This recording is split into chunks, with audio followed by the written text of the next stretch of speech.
This is a historic occasion.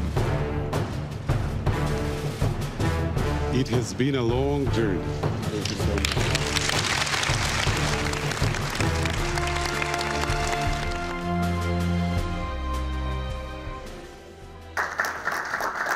Церемонијата во Брисел директно се следеше во зградата на владата.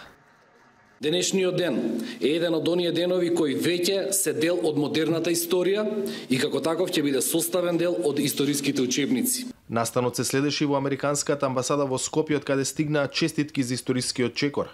Среќни сме и треба да бидеме, бидејќи обезбедивме трајна стабилност за нашата земја. Обезбедивме сигурност, безбедност и мир.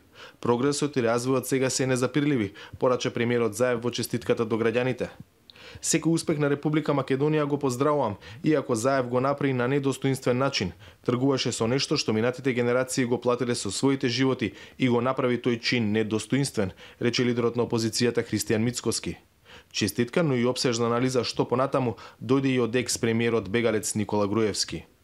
Се огласија и политичките партии. Македонија го добива своето место во НАТО. Тоа е историски успех за нашата земја и за сите наши граѓани. Од денеска Македонија седи на масата со другите сојузници како поканета земја, но без право на глас, со кое, како што појасни шефот на НАТО, ќе се стекне по завршувањето на процесот на ратификација. Сега можеме да гледаме кон иднината како сојузниците ќе почнат со ратификацијата на протоколот. Штом тоа ќе биде сторено, Скопје ќе стане 30-та членка на алијансата. Членството ќе ви донесе место во Северноатлантскиот совет и ќе имате подеднаков глас во создавањето на нашите одлуки како сојузници.